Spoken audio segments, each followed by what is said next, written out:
দেখার সাথে সাথে আপনার জিন্দিগির সব গুনাহ আল্লাহ মাফ করে দিয়েছেন। যেরকম সুবহানাল্লাহ। ওই ব্যক্তির গুনাহ থাকবে না।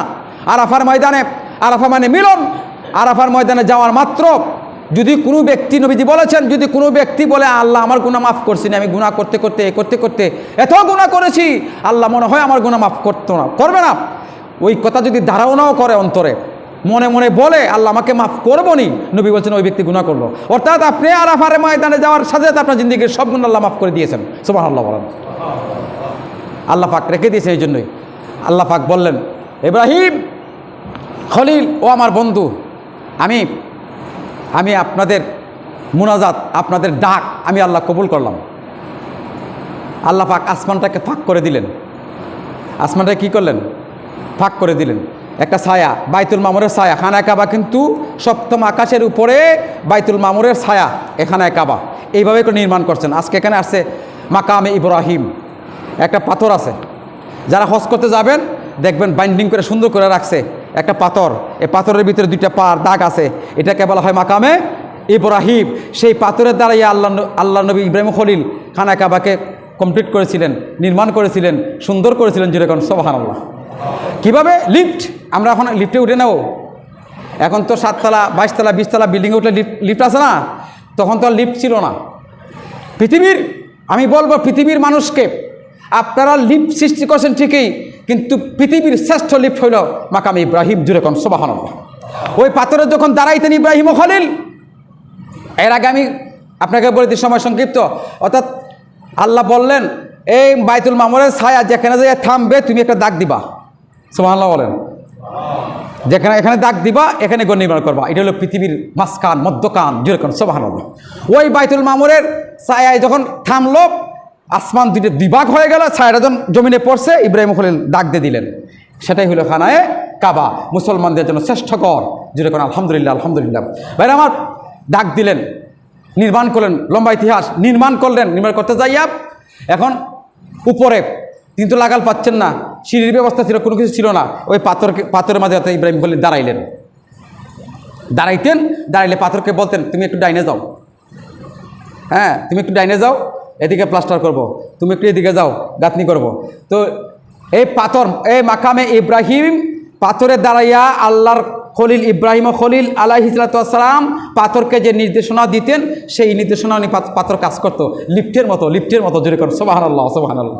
সেই মাকামে ইব্রাহিম এখনও পায়ের চাপ আছে খানায় কাবাতে। এখনও যারা হজ করতে যান দেখবেন খানায় কাবা ইব্রাহিম। এখন প্রশ্ন হলো আমরা বলতে চাই, আমরা মুসলমান বলতে চাই, পৃথিবীর মানুষকে জানাই দিতে চাই, পৃথিবীর শ্রেষ্ঠ লিফট হইল মাকামে ইব্রাহিম। সেই পাথরটা এখনও আছে। তো বাইরে আমার, তো সেই এখনও ইব্রাহিম খলিল বাইতুল মামুরের সাথে টেক লাগায় বসে আছেন। পৃথিবীর যত মানুষ, অর্থাৎ ছোটো ছেলেমেয়েরা মৃত্যুবরণ করে না, নাবালক ছেলেমেয়েরা যখন মৃত্যুবরণ করে, তারা ওই ইব্রাহিম খলিলের কাছে জমা হতে থাকে। যেহেতু ইব্রাহিম আলাইহিস সালাম হলেন মুসলমানদের জাতির পিতা, তিনি আমাদের জাতির পিতা। এর জন্যই ছোট্টবেলায় যদি কোনো মাসুম বাচ্চা মারা যায়, তারপরে মেয়ে মারা যায়, নাবালক অবস্থায় মারা যায়, বেশি কান্নাকাটি করবেন না, আলহামদুলিল্লাহ বলবেন। যদি ধরতে পারেন, আলহামদুলিল্লাহ বলতে পারেন, ওই সন্তান, ওই ছেলেটা, ওই মেয়েটা কিয়ামতের ময়দানে আপনাকে সুপারিশ করে জান্নাতে নিয়ে যাবে। যেরকম সুবহানাল্লাহ।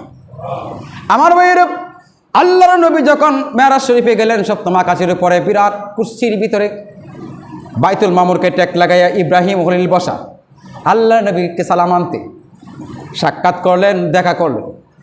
আল্লাহর নবী বললেন, ইব্রাহিম খলিল, আপনার পাশে হাজার হাজার লক্ষ লক্ষ ছেলে মেয়েরা ঘুরতেছে, তারা কারা? ইব্রাহিম নবী উত্তর দিলেন, আল্লাহর নবী, রহমতের নবী, ওরা ওই সমস্ত ব্যক্তি দুনিয়ার বুকে যারা নাবালক অবস্থায় মৃত্যুবরণ করে, শিশু বাচ্চারা নাবালক মৃত্যুবরণ করেছে, তারা আমার কাছে জমা হতে থাকে। জুড়ে কর্ণ সুবহানাল্লাহ। আমি আল্লাহর নামে তসবিহ শিখাই, তারা পড়তে থাকে, জপতে থাকে, শিক্ষা দিতে থাকি। যেহেতু তিনি আমাদের পিতা, লালন পালন করেন, এই জন্যই নাবালক অবস্থায় কোনো ছেলে মেয়ে যদি মৃত্যুবরণ করে, তাহলে জুড়ে কান্নাকাটি করবেন না, আলহামদুলিল্লাহ বলবেন, শুকরিয়া আদায় করবেন এবং বলবেন, ও আল্লাহ, আমার এই সন্তানটাকে কিয়ামতের কঠিন ময়দানে নাজাতের উসিলা বানাই দাও। জুড়ে কান সুবহানাল্লাহ। কিয়ামতের দিন ওই সন্তানটাকে বলা হবে তুমি জান্নাতে যাইবা। ওই সন্তানটা বলবে, রব্বুল আলামিন, ছোট্টবেলায় মৃত্যুবরণ করেছি, মা বাবা দেখি নাই, আমার খেয়াল নাই, মা বাবা দেখি নাই। আমাদের পিতা আমাদেরকে লালন পালন করেছেন। আজকে কিয়ামতের দিন আমার মা বাবাকে আমি দেখব। সন্তান যখন আরজ করবে, আল্লাহ বলবেন তোমার মা বাবা তো আছে, তুমি জান্নাতে যাও।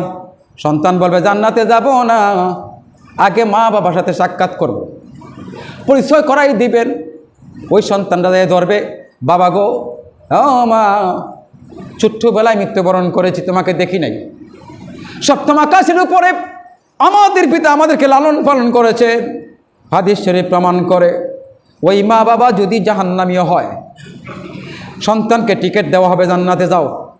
ওই সন্তানটা বলবে রব্বুল আলামিন, আপনার টিকিট আমার দরকার নাই, আমি জান্নাতে যাব না। কেন তুমি জান্নাতে যাইবা না?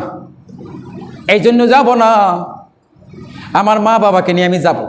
তোমার মা বাবা তো জাহান্নামী, তুমি কিভাবে যাইবা? টিকিট লাগবে না, আপনার টিকিট আপনি ফেরত নেন। আল্লাহ বলবেন, আরে সন্তান, আমার মায়ের বান্দা, আমি আল্লাহ রাব্বুল আলামিন যাহা কিছু হুকুম করি, এ হুকুম কেউ বাড়াইতেও পারে না, কেউ কমাইতে পারে না। আমি আল্লাহ যাহা হুকুম করি তাহাই বলবৎ থাকে। তোমাকে জান্নাতের টিকিট দিয়েছি, সন্তান যাও। সন্তান বলবে যাব না, আমার মা বাবা ছাড়া আমি জান্নাতে যাব না।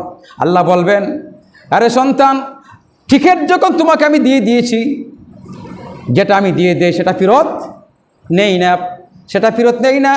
জানে সন্তান, তুমি মা বাবা দুনিয়াতে দেখো নাই, আমার খলিলের পাশে বড় হইছো, সপ্তম আকাশের উপরে বড় হইছো। আজকে আমি আল্লাহ রাব্বুল আলামিন, আমি রহমান, আমি রহিম, আমার মতো দয়ালু দয়াময় পৃথিবীর বুকে কেউ হইতে পারে না। টিকিট তোমাকে দিয়েছি, তার সাথে সাথে তোমার মা বাবার টিকিট আমি দিয়ে দিলাম। জোরে কান সুবহানাল্লাহ।